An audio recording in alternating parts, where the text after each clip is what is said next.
नमस्कार। आज हम बिहार विधानसभा चुनाव 2025 की जो तैयारियां चल रही हैं उन पर एक गहरी नजर डाल रहे हैं। चुनाव आयोग ने हाल ही में एक प्रेस कॉन्फ्रेंस की थी। अब देखिए, बिहार में 5 साल बाद विधानसभा चुनाव हो रहे हैं, तो जाहिर है सबकी नजरें टिकी हुई हैं। आज हम कोशिश करेंगे समझने की कि ये जो प्रेस कॉन्फ्रेंस हुई, इसके आधार पर चुनाव आयोग कितना तैयार है और उनकी मुख्य घोषणाएं क्या इशारा कर रही हैं। तो चलिए इस पूरी तस्वीर को ना परत दर परत खोलते हैं। बिल्कुल। और शुरुआत शायद हमें चुनाव आयोग की जो संवैधानिक जिम्मेदारी है उससे करनी चाहिए। जैसा कि स्रोत में भी इशारा है, चुनाव आयोग, देखिए, भारत के संविधान ने ही इसे बनाया है, एक स्वतंत्र संस्था है और इसके दो, आप कह सकते हैं, बुनियादी और बेहद महत्वपूर्ण काम है।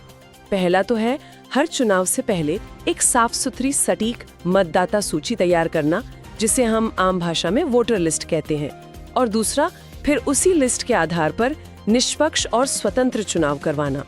ये दोनों ही काम हमारे लोकतंत्र की रीढ़ हैं, आप कह सकती हैं। हाँ, और इस बार ऐसा लग रहा है कि ये जो मतदाता सूची है, इसको लेकर आयोग ने काफी पहले से और बहुत ही व्यवस्थित तरीके से काम शुरू कर दिया है।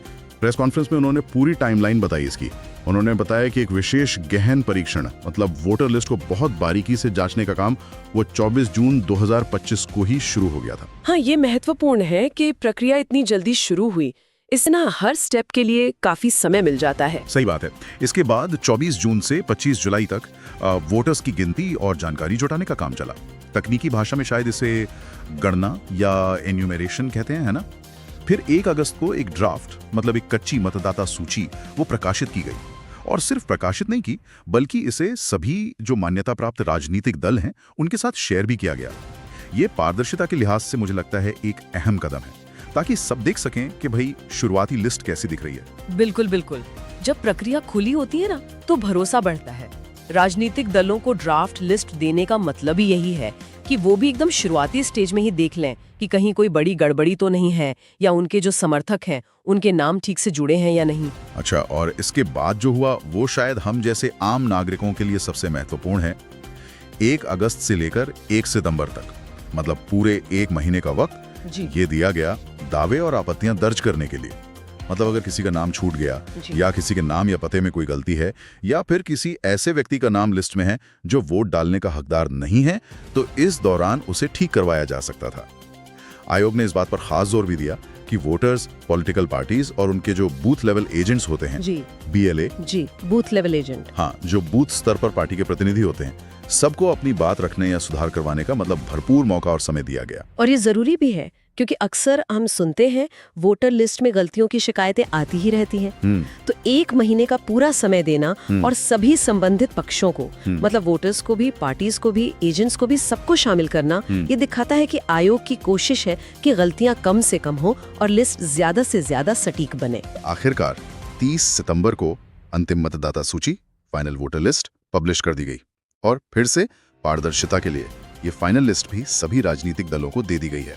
तो ये पूरी प्रक्रिया देखें तो जून से सितंबर तक चली, करीब 3 महीने से भी ज्यादा। जी हाँ, और यहाँ एक और दिलचस्प पहलू है जिस पर ध्यान देना चाहिए। ये प्रक्रिया 30 सितंबर को लिस्ट पब्लिश होने पर भी, आप कह सकती हैं, पूरी तरह बंद नहीं हुई। आयोग ने निष्पक्षता के लिए ना एक और लेवल जोड़ा है, एक तरह का सेफ्टी नेट। अगर किसी नागरिक को लगता है कि मतदाता सूची बनाने वाले जो अधिकारी हैं, ERO, इलेक्टोरल रजिस्ट्रेशन ऑफिसर, अच्छा, ERO, हाँ, उनसे कोई गलती हुई है और उसका दावा या आपत्ति गलत तरीके से खारिज कर दिया गया, तो वो उस फैसले के खिलाफ अपील कर सकता है। अच्छा, अपील ये कहाँ की जा सकती है? ये अपील जिले के जो सबसे बड़े प्रशासनिक अधिकारी होते हैं, जिला अधिकारी, डिस्ट्रिक्ट मजिस्ट्रेट यानी DM, उनके पास दायर की जा सकती है। ये एक तरह का, आप समझे, सुरक्षा कवच है, ताकि अगर निचले स्तर पे कोई चूक हो भी गई हो तो उसे ऊंचे स्तर पर सुधारा जा सके। आखिर जैसा हमने पहले भी कहा, एक सटीक वोटर लिस्ट ही तो निष्पक्ष चुनाव की नींव है। बिल्कुल। और एक और सहूलियत भी दी गई है शायद। मान लीजिए इस पूरी प्रक्रिया के बावजूद किसी का नाम फाइनल लिस्ट में आने से रह ही गया, तो क्या हुआ? उसका वोट डालने का अधिकार खत्म? नहीं, उसके लिए भी एक रास्ता रखा गया है। आयोग ने बताया कि ऐसा व्यक्ति जिसका नाम लिस्ट में नहीं है, वो नामांकन दाखिल करने की जो आखिरी तारीख तय होगी ना चुनाव के लिए, उससे 10 दिन पहले तक, ध्यान दीजिएगा, 10 दिन पहले तक अपना नाम जुड़वाने के लिए आवेदन दे सकता है। ये कोशिश है कि कोई भी योग्य वोटर सिर्फ इसलिए वोट देने से ना रह जाए कि उसका नाम किसी वजह से लिस्ट में नहीं आ पाया। ये मैक्सिमम भागीदारी सुनिश्चित करने की कोशिश है। लेकिन इसकी भी एक समय सीमा है ना? मतलब कभी तो ये प्रक्रिया रुकेगी। हाँ बिल्कुल, और ये भी साफ किया गया है। एक बार जब उम्मीदवारों के नामांकन की प्रक्रिया पूरी हो गई, उस वक्त जो वोटर लिस्ट फाइनल होगी, चुनाव उसी के आधार पर होंगे। उसके बाद किसी भी हालत में कोई नया नाम जोड़ा या हटाया नहीं जा सकता। चुनाव प्रक्रिया को व्यवस्थित रखने के लिए और एक निश्चितता लाने के लिए ये कट ऑफ डेट बहुत जरूरी है, वरना ये प्रक्रिया तो कभी खत्म ही नहीं होगी। तो ये तो हुई मतदाता सूची की बात, जिस पर आयोग ने काफी विस्तार से जानकारी दी है, ऐसा लग रहा है। लेकिन चुनाव की तैयारी सिर्फ वोटर लिस्ट तक तो सीमित नहीं होती। जमीनी हकीकत क्या है, लॉ एंड ऑर्डर की सिचुएशन कैसी है, इसे समझने के लिए भी आयोग ने कुछ कदम उठाए हैं। बिल्कुल, और इसी सिलसिले में हाल ही में चुनाव आयोग की पूरी टीम, मतलब मुख्य चुनाव आयुक्त और दोनों अन्य चुनाव आयुक्त, उन्होंने खुद बिहार का दौरा किया।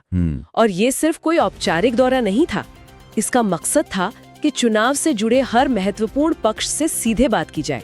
और उनकी मुलाकातों का दायरा भी काफी बड़ा लग रहा है। मतलब सिर्फ राजधानी में बैठकर नहीं, बल्कि जमीनी स्तर के अधिकारियों तक पहुंचने की कोशिश हुई है ना? हाँ, स्रोत के अनुसार उन्होंने बिहार के जितने भी प्रमुख और मान्यता प्राप्त राजनीतिक दल हैं, उनके प्रतिनिधियों से मुलाकात की, उनकी चिंताएं सुनी, उनके सुझाव लिए। ये बहुत जरूरी होता है ताकि चुनाव प्रक्रिया में सबका विश्वास बना रहे। राजनीतिक दलों के अलावा जो एडमिनिस्ट्रेटिव और पुलिस मशीनरी है, उनसे भी काफी विस्तृत बातचीत हुई। इसमें राज्य के मुख्य सचिव, चीफ सेक्रेटरी, जो राज्य के सबसे बड़े प्रशासनिक अधिकारी होते हैं, और पुलिस महानिदेशक, डीजीपी, जो राज्य पुलिस के प्रमुख हैं, वो शामिल थे।